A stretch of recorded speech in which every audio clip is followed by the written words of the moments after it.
Okay, I just remembered I said I would teach you some guards, kind of from a longsword, Hema, that you can use with a katana.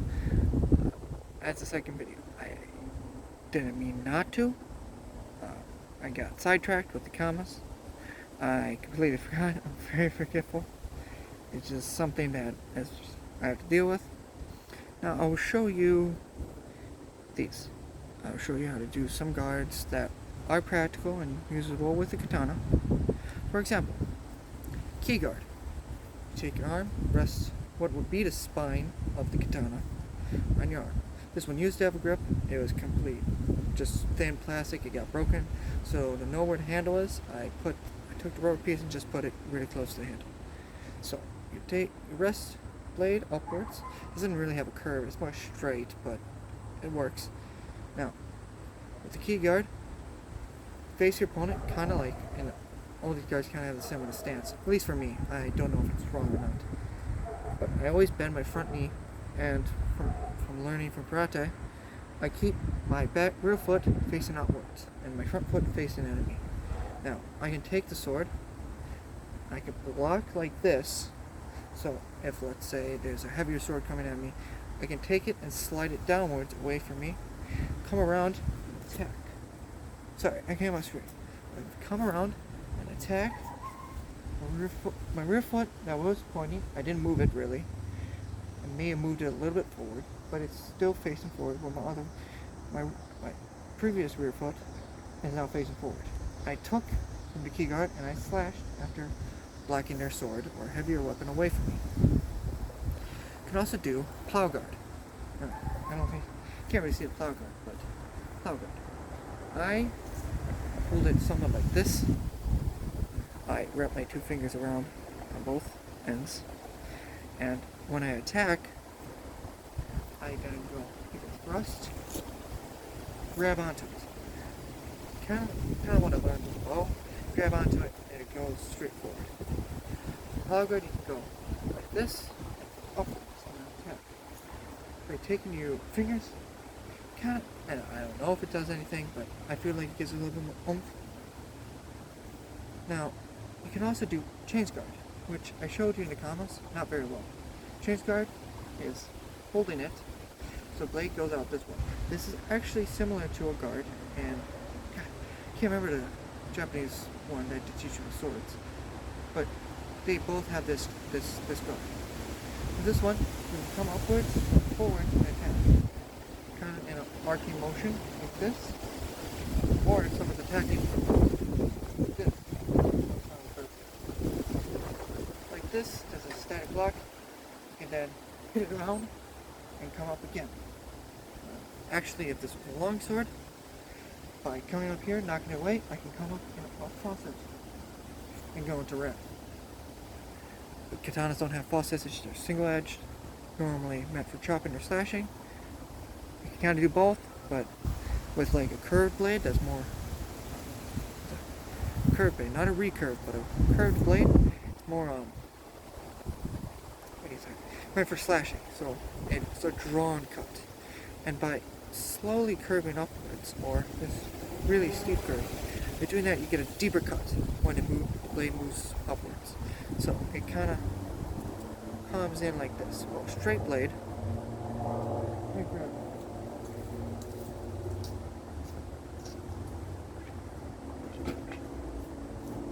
For example, this chainsaw. I normally use it just as a European army sword. Or what I learned mostly is sabers. So with this one, it's a straight cut. You don't have any curve. It can cut pretty darn well. If it's a real one, it's wood though.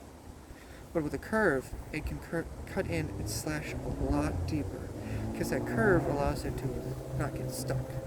Like, let's say you're coming across on a bone. You're like in between ribs. I can cut, and that blade will turn inwards.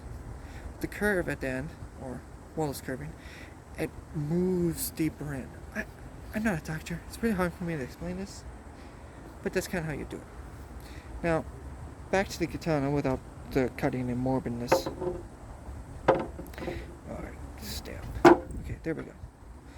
There are a few others. can do long point, which is where you hold it outwards from like your hip. And this is also a move, and I'm not going to even try to think of the name, but in some forms in Japan, martial arts, hold it like this. I still hold it with my hand upwards like this, with my two fingers, my index and thumb around it, but I hold it with a sturdy grip on the top. So I can go this by doing this ring thing. It's a lot easier, especially if you have a pommel. With pommels, you can do this. You take the pommel. Let's go back to the chainsaw. It has a pommel at least. Similar, like the chainsaw, you can take it if this was a two-handed. You can take it from the pommel and wrap it around, move it around. Some pommels are better at it. I noticed like round pommels. My hand and a half sword has a lot of spikes on the pommel, so it's not as fun. So I wrap my finger around. It's not as good. Gets the job done though. You can use it in katana fighting. Using a katana, you can wrap your two fingers around and move it around. But your finger keeps sliding off and on. I think it's mostly because it's a laminated piece of wood and it doesn't like to stand. It's very loose lamination. But long point. I do this on the side, block, and it comes down. I did too hard of a cut there. Still learning. It was real light. I wasn't expecting to put that much force into it. Again, long point, dodge, cut. Now, when you cut, you don't want to go, like I had a friend who went, you don't want that. And you don't want to go, boom. You want to go, slash. You want to commit into that cut. It does a lot more damage if you commit and continue through. You don't want to continue through like this. That's just stupid. You want to step into it too. So, step, cut, and change guard again. You notice. And then change guard with my hands, and I'll cross like this. When I do this, I hold my thumb like this. So I can get movement. I can still move it like this. By pressing my thumb like this, and grabbing onto it, I can attack. Sorry. Other ones that you can do, like hanging guard. Now this one, I'm facing the opposite way again, my arms are crossed, and I can go slash. A lot of these are slashes, you don't really thrust with katanas. Now, there's other ones like arcs. This is arcs. I don't know if you noticed, it's a little bit similar, but the hanging guard, you pull it upwards and hang it down. Arcs, you have it close to your head, and you have it straight out. There's also a move in whatever Japanese martial art it is. I'm sorry, I'm doing these videos back to back. I don't even think if I saw it I would know how to pronounce it. But you can thrust like this, thrust. Or, you can take it, block it like this, and come down and slash. See what I mean? Those other ones like Fool's Guard. Fool's Guard like this. Again, I have my thumb resting on the hilt. We'll have my other hand wrapped around it. My other four fingers kind of loose. Don't know if you can see that. But Fool's Guard, I can block like this. Go down like this and come up like this. See what I mean? Again, I'm going a little bit out of style. I'm putting too much force into it. But again, thumb like this, resting on my leg. See? My other four fingers, loose. I can come up, block, move down, come up for a slash. Sorry, hit it while it's standing on. Now, there's a lot of moves that are similar.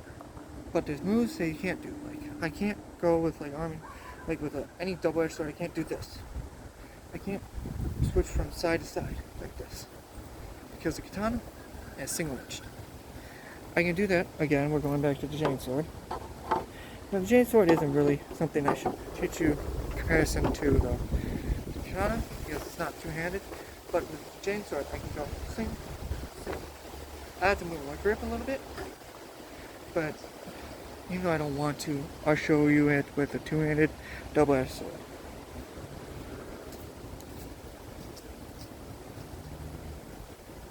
Okay. I got what Cold Steel calls a hand and a half. If you can't notice, This is real thick and thick. Like at the base, it's this wide. Yeah. There we go. It's this wide. I don't know if you know this. This isn't hollow. This is just full on one mold. Actually, it's two molds, I think. No. Yeah, it's two molds that are molded together. That is real thick and thick. They put a fuller into it. It goes from like a quote, like an inch and a half upwards to an inch and a half, like from, and then it stops an inch and a half from the tip. I don't know if you know this. It doesn't do anything. You know, this solid plastic. The pommel doesn't get rid of the guard. Like, if I was to balance this guy out, there. Yeah, this is where the point of balance is. Now, I don't have any good point of balance swords in my collection of fake swords. Mostly because I don't own any real ones, and I want to make my own. I want to be a gunsmith and blacksmith. But that takes time. Oh god, the grip's loose. Now, because it's so freaking heavy and point of balance is so far out, you gotta do this. You gotta swing like a pull-on. You gotta come around. It takes a lot of effort to stop this fucker. Sorry for the swear. Now, with, for example, what I was showing you, I can go from here. I can do this. This, like this. Both cuts or slashes are useful. By flipping it around like this, holding the pommel, kind of like this. I'm using the false edge. I can flip around and do this again. It's real freaking heavy. It hurts my wrist when I do that, so I'm not going to do it that much. Now, I won't really teach you the longsword because I don't really need to. All the guards I'm going to show you now are pretty much what you can use with the longsword. Now, here's change guard. Change guard, you hold it loosely, right in the middle or where your crotch is, to be more precise. This, I hold with change guard, depending on where it is, I do the opposite. I hold my base, like the bottom half, I hold it real sturdy, and I do the thumb thing with the top half. Now, change guard is similar to fool's guard. You come up, attack, slash. I want to strain again. Damn it. But you can come up, move forward, and slash. Or you can come up, move it like come up, move it down, slash, or you can come up like this, slash, then up if you don't need a block. Come over the side, and then cut, and then start attack. That's pretty much what it is. I showed you side guard, I showed you fool's guard, what else am I going to show you? Oh yes, unicorn. Unicorn is kind of like ox and ingen, but instead you hold it upwards and you have the sword pointed up. Not sure what exactly this attack can be used for. I never really used it before in any of my sparring, which isn't much. But then there's high point. You can have it downwards or high up like this, and kind of know what you're going to do from here. You're going to come down, but you can do whoosh, come up from the side. So you can pretend coming down, turn it aside, and attack. This will lose a lot of momentum. You'll do a lot less damage, but hopefully they don't notice it and you hit them, because they clearly know how you're going to attack when you do this. Kind of the same thing with fool's guard, but fool's guard is also very good for blocking things. Again, you have wrath. Kind of similar to how you know wrath, you cut. You can also take wrath and go like this, come down, and change side guard. Sorry, went off camera again. I'm used to moving around like this. So you can come up in wrath, like from wrath, come down into side guard, and come up again and a slash. I showed you that hopefully on camera. I looked at it, it kind of looked like you could see what I was doing. Got plow guard. Now this one, I think I showed you this one, but I'm not sure, so I'm going to show you it again. Again, bottom half of the thumb, I connect my grip. So I didn't think I explained this well, but I grip it between this part, my base and my index finger and my thumb, but mostly the thumb's holding onto it. So, full guard. I don't really do this when I'm on my left. I actually do the opposite, but since I'm on I'm facing you and it's not exactly my dominant side. I have my bottom half gripping it in between the base, my index, and my thumb. Now with pulse guard, or plow, you can thrust forward. You can also block, you can pretty much, any guard you can do quite a bit. I'm not going to go through it all. But then you have barrier guard, or cross guard. I'm not going to pronounce the German pronunciation because I can't remember it, and I'm not very good at pronouncing German at all. All I know is taut and sterben, which is dead and die. Sterben is die, taut is dead. I also know my last name, which is German, but that's pretty much it. I know how to say no in German too. That's obvious. Anybody who's seen or played a World War II game or watched a World War II movie, or watched any German movie, knows how to say no in German. Now, barrier guard is I come down and I can block you. Now this is a little awkward since you would probably want to put 2 fingers on it if you're like this, and not do what I'm doing, but grip it tightly. But if you do this, you come down and come into plow again. So from barrier guard, boom, boom. I overdid it, but from barrier guard, you can hit it upwards, come down, and plow guard. So you can do barrier guard. I've explained this too many times. Barrier guard, come up, hit it down, come up, slash, change, or side guard. It's not exactly how I did it, but it's similar. I'm not going to explain it because it's just getting dumber and dumber when I explain it.